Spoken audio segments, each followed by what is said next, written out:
Welcome to Mike and Mike Theology Plus, the podcast where we talk about all things related to Christian theology. Welcome back to Mike and Mike Theology Plus, where theology matters. So we're going to pick up with our discussion of dispensationalism and covenant theology. And we had a longer two-part discussion on pre-fall conditions and what you called, the covenant of works. And I called the Edenic dispensation. That's Eden with an IC on the end of it. And then... so that's the dispensation of innocence? Yeah. Mm-hmm. Yeah. And then there's the Adamic, however you want to say it. That's Adam with IC on the end of it. These are very creative on how we get these names of these dispensations. They are, yeah. And covenants. So that was what happened post-fall. And so in some sense, God is relating to us differently. But it's because we changed our behavior, not because God changed. So do y'all the covenant theologians probably don't have a new covenant there when the fall happened. It's perhaps a little nuanced. I mean, you would see Genesis 3:15 as the proto-evangelium, and so the new covenant begins to be active. So say that word again. In 3:15 you have proto-evangelium. Yeah. So just for our listeners, because that may be a new word for some folks, you want to break that apart? In Genesis 3:15, the gospel is promised. You have the first prophetic foreshadowing of the coming of Christ, the coming of the Redeemer that will crush the head of the serpent, that the serpent will bruise his, strike his heel. Mm-hmm.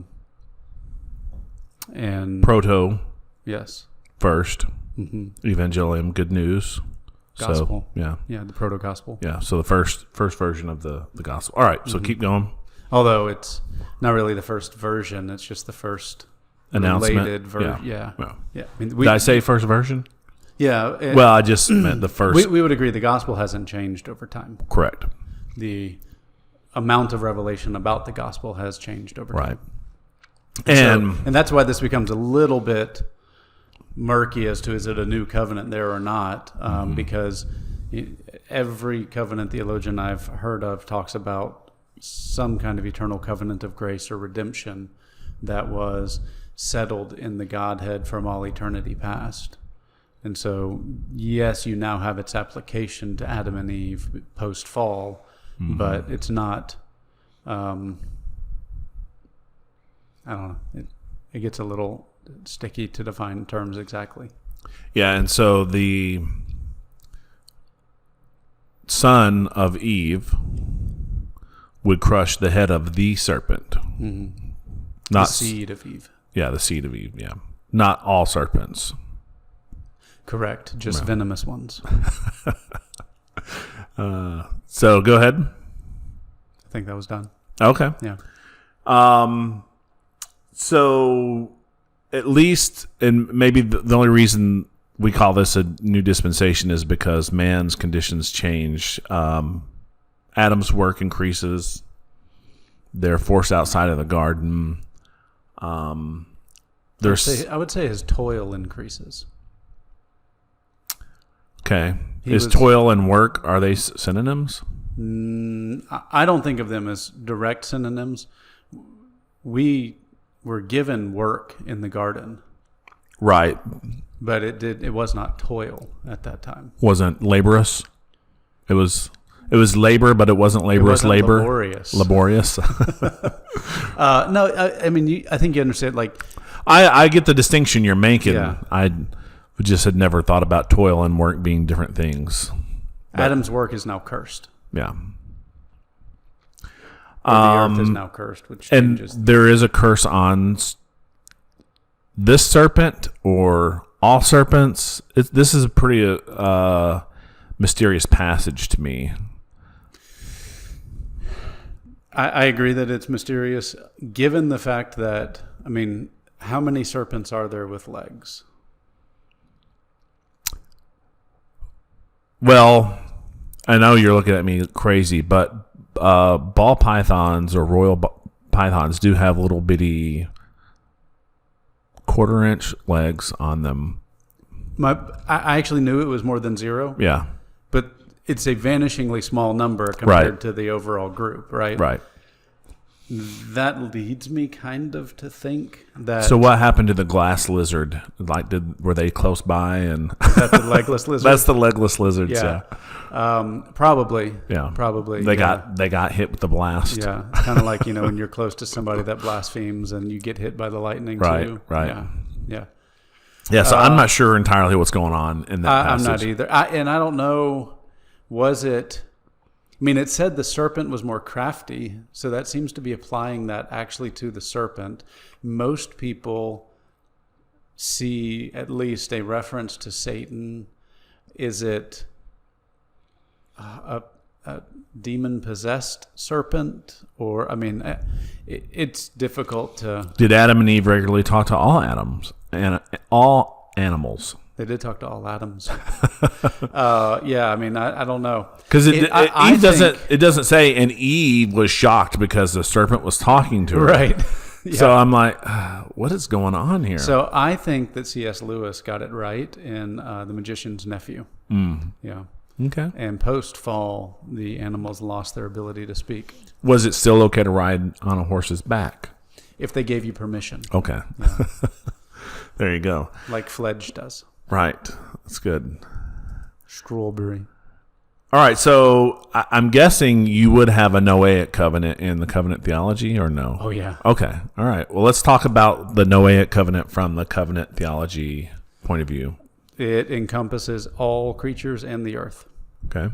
And it is God putting a self-maledictory oath on himself to not do the same thing again, but to allow cold and heat, seed time and harvest to continue until the consummation of all things, and not to again destroy the earth by water. And you think before this people were vegetarians, or if they weren't, they were breaking a rule? I think they were. It's not a hill I care to die on a ton, but it does seem that the rules are shifting over time. So I think, we were kind of bantering about Moses and days and stuff. I think this is the old earth creationist weakest spot. So I can make these verses early on in Genesis. I think it's somewhere in 3, but it may be in 2.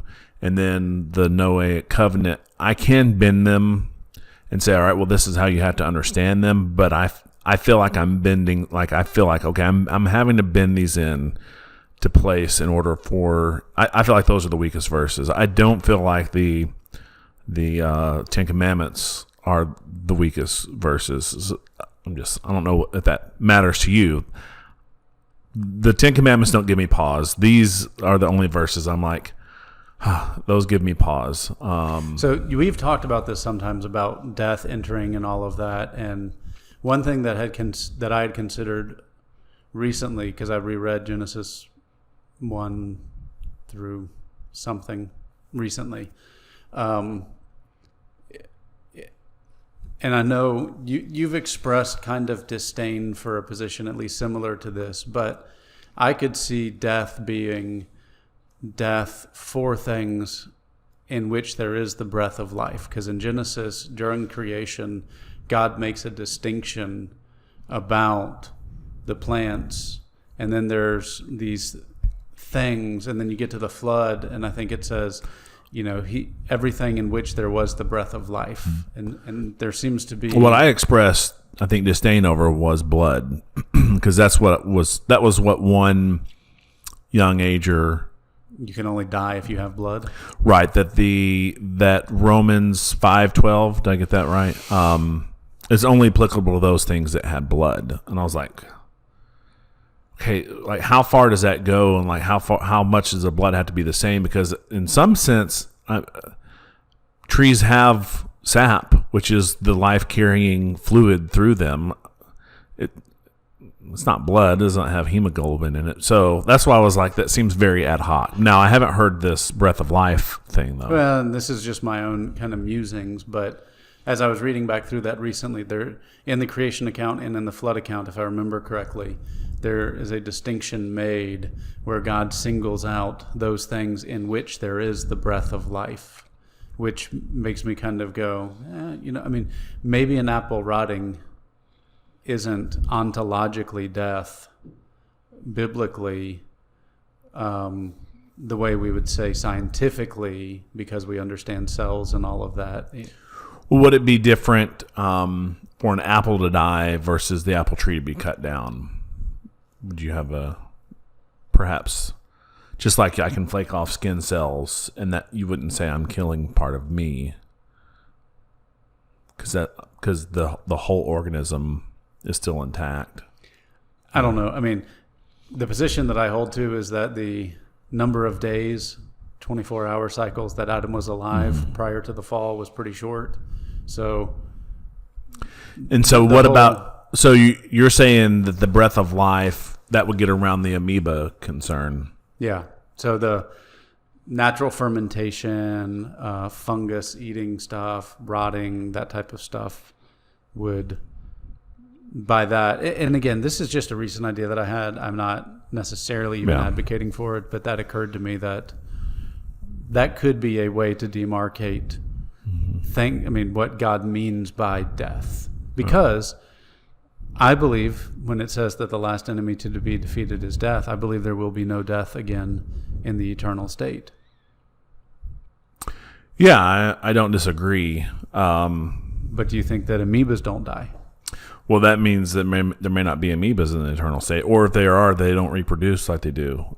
I mean, what does it mean? Well, that's what I would say going back prior to the fall is a lot of these arguments presume that all of nature works the same pre-fall as it does post-fall. And I'm going, wait, that's a big presupposition because... Well, it's not, because we don't have a record of a new creation, and we do have record in Job where God says that once he set things in motion, he wasn't changing them. Something I had to find that reference for you, but it's pretty clear that God, and you could say, well, it's just poetic, but what does it mean that creation is subject to futility because of us and crying out for its redemption?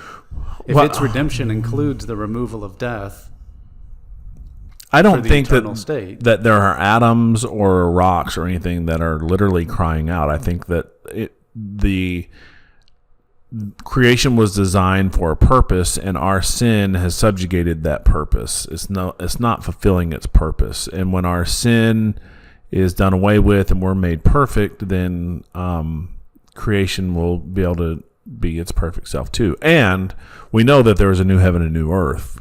So there's literally a new, everything's going to be rolled up like a scroll. So that would, so you just go back to my other question. I don't even know what it would mean in the new heaven and new earth for there to be a predator, like an amoeba is a predator of other small organisms.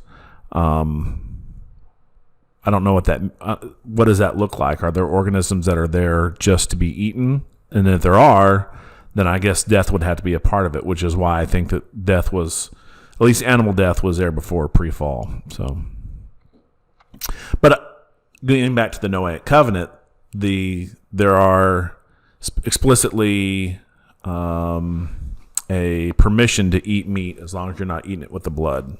Well, and not just that, but why I think it's new is because in Genesis 9, God says, "As I gave you the plants to eat, so I give you," and I don't know if it says so now, I'll check, but he says, "So I give you animals." All right, while he's looking that up, I'll just give you some other new things about the Noahic covenant. We do have capital punishment explicitly given, and there seems to be an idea of capital punishment pre the Noahic covenant. There's the guy who had two wives. Lamech. Yeah. And he kills someone. Well, I mean, Cain. Right. Yeah. Even going back to Cain. Yeah. Cain expects capital punishment. Right. And yeah, so he gets marked with red hair or black skin, or those are two different things I've heard. Really? Yeah. Go ahead and read it. Or both. Or maybe both. Yeah. Dennis Rodman back in the day. And God blessed Noah and his sons and said to them, be fruitful and multiply and fill the earth. So here he's just going back to the other one, here he's establishing a covenant with the exact same words that were given to Adam and Eve. Right. So the parallel there is pretty striking for there being a covenant in the garden. The fear of you and the dread of you shall be upon every beast of the earth and upon every bird of the heavens, upon everything that creeps on the ground and all the fish of the sea. Into your hand they are delivered. Every moving thing that lives shall be food for you. As I gave you the green plants, I give you everything. So this seems to be a new development. That if Noah and the boys were eating meat before the flood, that just seems like an odd statement for God to make. But the "as I gave" is not there. Is As yours I italicized? gave you the green plants. So in the NASB it says, every moving thing that is alive shall be food for you. I give it all to you, comma, the green plant. The "as I gave" is italicized for me, as though it was added because the... So we'll need to call in a Hebrew scholar for this, apparently. So what's italicized? The "as I gave." Can you see that?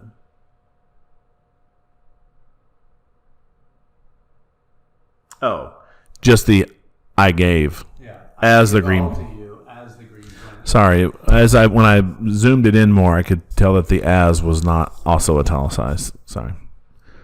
All right. But yes, we agree that capital punishment. I believe capital punishment is not permitted by Genesis 9. It is required by Genesis 9. And so, would you have varying levels? So, what if?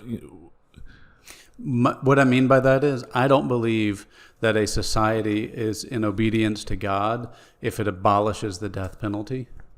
Okay. So if they have certain rules about, okay, if these criteria are met, then you're getting the death penalty, you're generally okay with that. Yeah, I'm comfortable with the general American laws of first-degree murder. I would, in certain cases of rape, I would absolutely 100% there. Like, I keep seeing all these things about Alabama, and they've done good on the abortion law, in my opinion. But then now they're saying, well, a rapist can request parental rights. In most other states, if you conceive a child via rape, then you forfeit any rights to that child. So the only issue I have with that is we have so widened the strike zone on what rape is. You know, like there was a really notorious case in Georgia when we lived there 10 or 15 years ago. Well, yeah. So I guess just to And this is put a why bow on what I'm saying, I think rapists who, and the common understanding of rape, Right. should be executed. If they're if it's a first degree rape, like we know it's him, we know blah blah blah, Yeah. then they should be executed. But go ahead. With where I want to maybe temporize a little bit is there was a case where a guy and a girl were boyfriend girlfriend, and they were like 2 years and a couple of weeks or months apart. They engaged in oral sex, totally consensual. And now, because he was 18 in a few days or something, he's a rapist. That's morally wrong behavior, right. but that's a totally different class of activity. I don't even think that should necessarily be illegal. I do think it's immoral.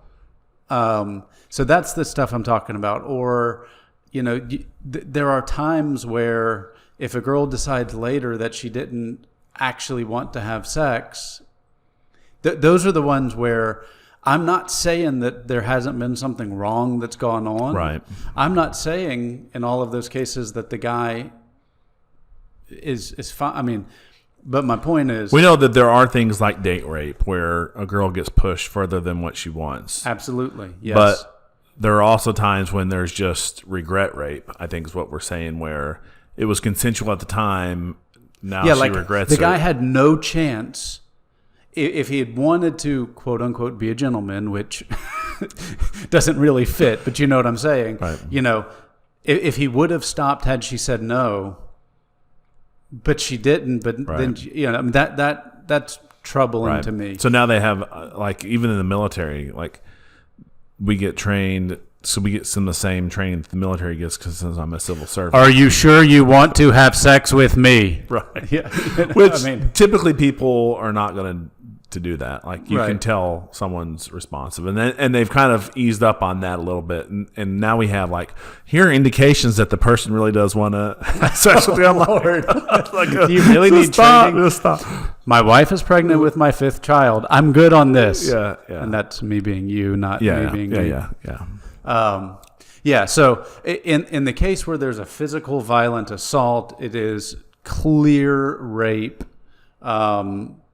Then I think, yeah, absolutely. And by the way, I'm down with the Old Testament Israel standard of, if we can prove you made a false accusation, then you get the penalty that you were seeking to impose. Yeah, I didn't know that was.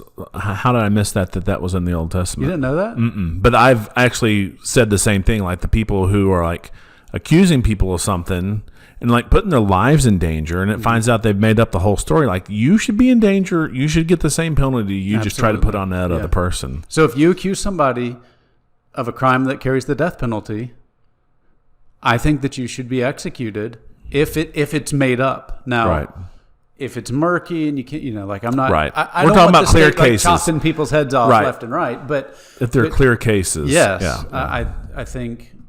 You know, you go to Genesis 9, you go to Romans 13. I think it's very clear, and the reason is the same reason that I'm pro-life, because the image of God that is in us is so sacred that its violation needs to be taken extremely seriously. We do not violate that for innocent babies in the womb, which is why abortion is murder.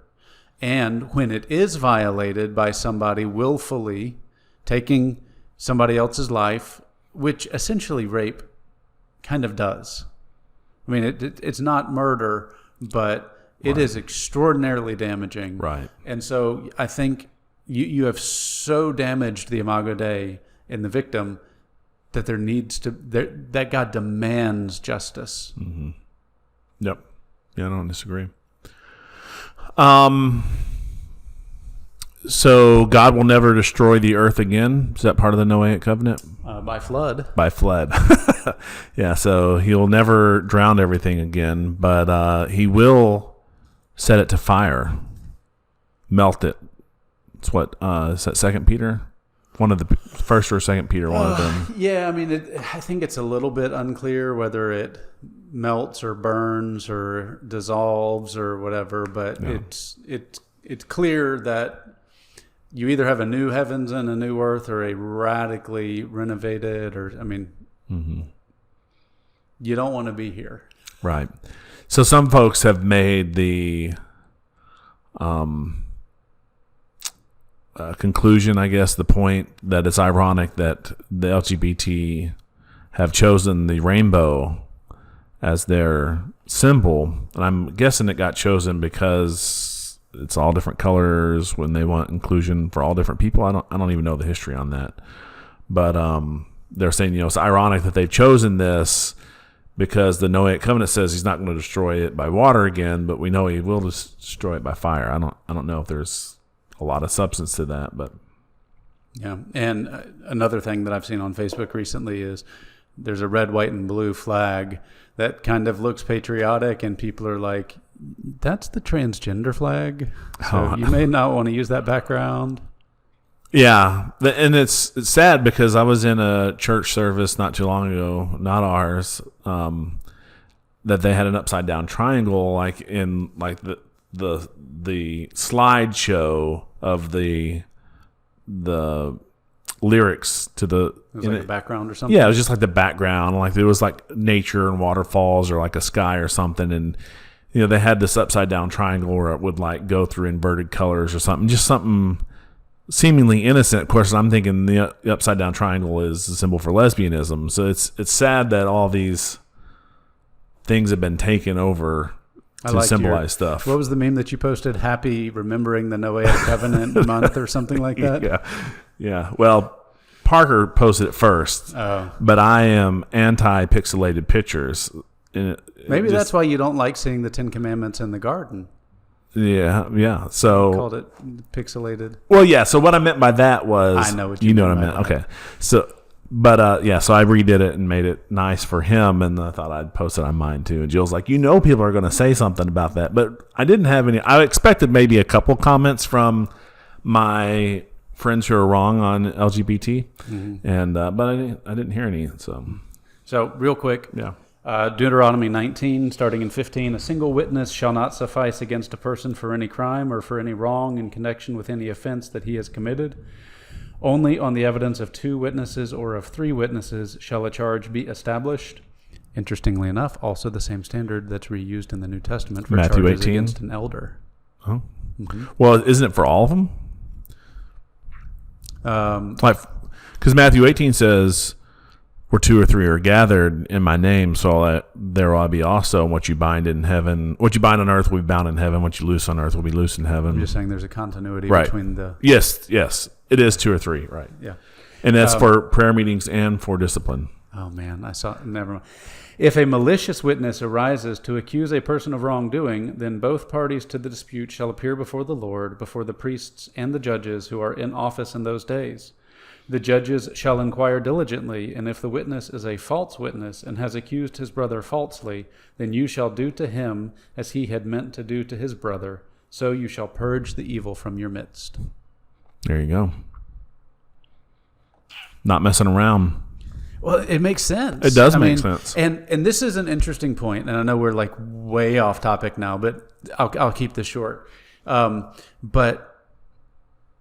I'm a James White fan, and he's talked about kind of the cultural decline. And this came up, I think, during the Kavanaugh hearings, where there were some people who were like, oh, well, he's been accused, so we can't possibly have him as a judge now. And the point that James was making is, it used to be that people understood that we did not have perfect justice on earth. And in the Old Testament, you actually have an implicit understanding that there will be people who get away with doing what is evil, right? This law says one witness doesn't cut it. There's going to be a lot of crimes that one person witnesses, and they're right when they accuse it, and God says, not good enough. In order to protect the person who would be maliciously accused by one person, the standard of proof is raised, and that's going to have people getting off who are guilty in order that people are not punished who are innocent. Right. And the idea there is that's okay because God will bring justice ultimately. Nobody actually gets away with it. You may get away with it temporally for a while. You're not ultimately getting away with anything. Yeah, that's good. Yeah, our justice system is also set up to or at least it was initially set up to let guilty people go free so that we don't have innocent people getting charged. Obviously, even our justice system isn't perfect. I think there's a quote from one of the founding fathers, better that 10 guilty men go free than that one innocent man be hanged or punished or something like that. Yeah. It's almost like we built a lot of our laws off of what we found in the Bible.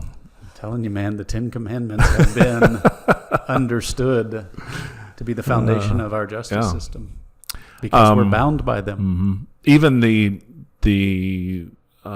gradations of murder, like you find gradations of murder in the Old Testament, accidental murder or accidental killing. So, all right. Anything else you want to say about the Noahic covenant? Save the big. So the Adamic covenant or the covenant of works covers everybody. The Noahic covenant covers everybody. Yeah. So hereafter, we have covenants that do not cover everybody. Yeah, so the dispensationalists would say the same thing. So even though I haven't been reading all my stuff, you can see on this one slide it says applicable to the entire world. So the previous ones also said applicable to the entire world. So yeah, and so then the next one we get to the Abrahamic covenant, but should it be Abramic covenant? Should it be Abramic? It was given to the man who becomes Abraham. Does now next down to a particular people. Yes. Yeah. All right. Well, cool. So, you want to start us off? Oh, we're done.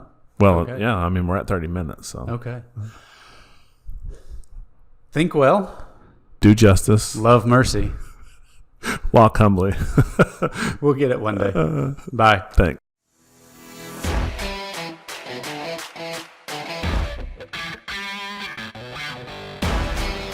You've been listening to Mike and Mike Theology Plus, the podcast where we talk about all things related to Christian theology.